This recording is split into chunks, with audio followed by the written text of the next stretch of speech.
All right, people. Good Monday morning. It is a hangover Monday morning because the Seahawks lost. They let us down. They disappointed us a little bit. But this year, this team, it's all about looking at the bright side. It's all about finding the silver lining. It's all about trying to be positive, right? Because overall, this season is still going better than we thought. We still have a winning record. We're in week 12 and we have a winning record. We got a real good chance to make the playoffs. At this point, I would guess that we're probably still favored to make the playoffs. We've got a quarterback that is playing better than anybody expected, I think. We've got a lot of really exciting young talent on this team. Things are good, and when things are going good there, it just kind of puts you in a good mood, and you're always trying to find the silver linings elsewhere. And there's another big silver lining. In fact, this is such a big silver lining with these Seahawks that I don't even know if you can call it a silver lining because it kind of overcomes so many other things that could be bringing you down a little bit. And that is this Denver Bronco pick. I wanted to make a video right after it happened yesterday, but the game ended right when the Seahawks game was starting. I didn't want to make a video about the Broncos right as the Seahawks were kicking off. So left it for this morning, but the dust has cleared on the Seattle Seahawks pick that they're getting via the Denver Broncos a little bit, and we have bumped up a spot, and things are looking like they're only going to get better. So Broncos, they get the L, they take the L, so they send Carolina's pick down a little bit because Carolina now has the extra win. They're down to 6. Denver moves up to 4. So as of right now, the Denver Broncos own the number 4 pick in the NFL draft, the one that they're sending to us. Hasn't been this high all year, I'm pretty sure. Maybe it was after like week 1 or something when they were 0-1 and some obscure tiebreaker had them at number 4. I don't know. But this is definitely the most meaningful draft rank because I believe that 4 is now kind of the worst case scenario. Because I watched a good chunk of that game, and it looks to me like this Denver team has just thrown in the towel on this season. They've given up. Not in the same way that you see some teams give up. Like I'm thinking about like the Wade Phillips Dallas Cowboys, who've just basically walked around on the field for an hour and waited for them to lose by 50 points. No, this is a little different. But it's the same idea. The defense can't stop the run against a team that you know is going to be running the ball early, often, and always. Not really doing a whole lot against Sam Darnold. I don't think they got a turnover off of him, which you know Sam Darnold loves those turnovers. So if you can't get a turnover off of Sam Darnold, you got a problem. And their offense, like, look, they scored 10 points, but that offense deserves credit for none of it. So you had 7 points come in garbage time, and you had 3 points off a muffed punt where they did not get a first down after the muffed punt. So as far as I'm concerned, that might have been the worst game Denver's played on offense this year, and they have played some stinkers. They have the, I believe, lowest points per game average of any team since the turn of the millennium. At the very least, we can say it's been a very long time since we've seen offensive ineptitude like this. And Carolina does have a good defense, but the bottom line is this. It's not getting better. It's not changing, right? Like, we keep waiting. Okay, Russ is a good quarterback. Eventually, he's going to have that 4-touchdown game. He's going to have that 400-yard game. You can't keep him down forever. No, you really can keep him down forever. Like, this is cataclysmic how bad that Denver offense really is. And I don't believe there's any reason to think it's going to correct in the last 6 games unless they fire Hackett, which I have not heard about yet as of now.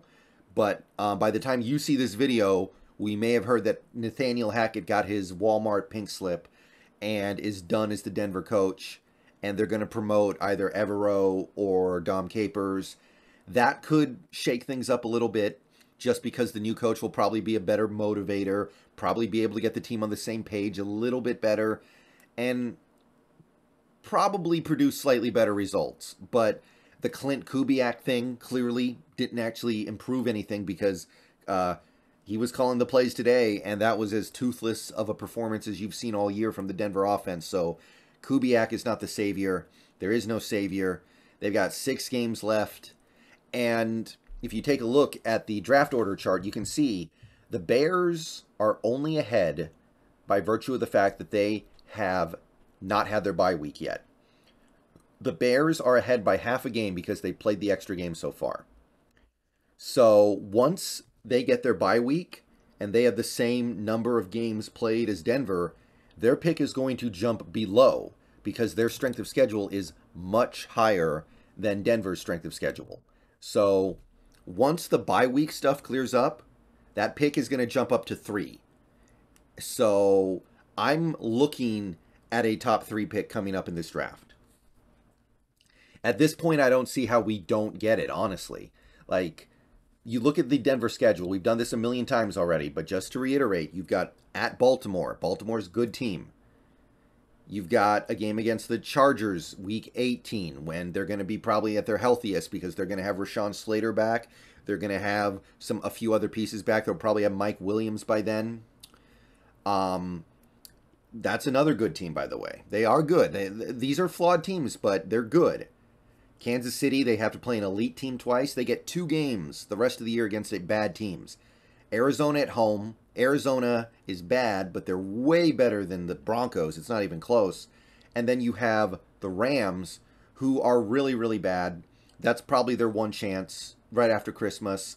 You've got no Stafford, probably, no Kupp, now no Allen Robinson. So the Rams, that game might end up being like 3-0 because neither team can score. I don't want to say I'm guaranteeing a win for the Rams in that game, but I will say they have a massive coaching advantage right now, don't they? If it's Hackett versus McVay, pretty easy to just back McVay and feel okay about it.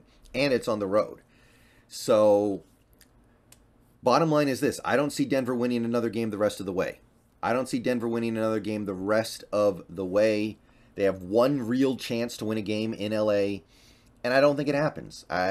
Maybe it ends up being like a coin flip game where it just kind of depends on who makes the first dumb mistake. But the dumb mistake is probably going to go to the Broncos because they are the dumber football team. So if they do not win again this year, and I believe they will not, I believe today was their last best chance, then 3-14, that almost guarantees you that, in fact, I would hazard a guess to say it does guarantee you the number 2 overall pick. Because you are going to bump your pick up past the Bears when the Bears have their bye week. If they end up at the same record, they're going to have a higher strength of schedule almost certainly because it's so much higher right now. And you're going to jump up above the Rams pick that is going to Detroit because you lose to the Rams in that path. So they would have at least 4 wins. So Pittsburgh could match the 3-win record. That's possible if Pittsburgh loses out. Right now, their strength of schedule is a little better, though, so their pick is likely to be below where Denver ends up. Obviously, it depends on how some of these other games break as the season goes on. But bottom line is, if Denver loses out, I'm very confident that we get the number 2 overall pick, and I believe they do lose out at this point.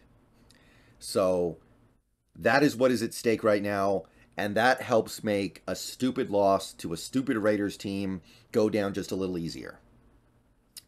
So I just wanted to go ahead and make this video because I believed that the Panthers game was like the final boss.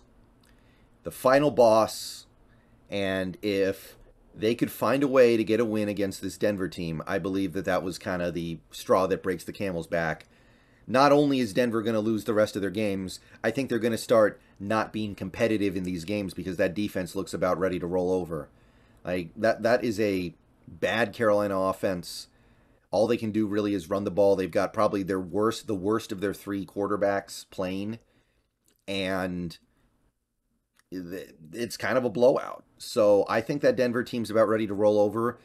The only variable, and I already said it, but I'll say it again because it bears repeating, we're probably going to hear about Hackett later today. Is he staying? Is he going? If he goes, They could get an interim guy in there. He might be able to do something to get the team a little more focused and motivated. We see this happen sometimes. Teams reel off a couple of meaningless wins at the end of the year because they band together and they just figure out some way to squeak out a few wins in a lost season. But this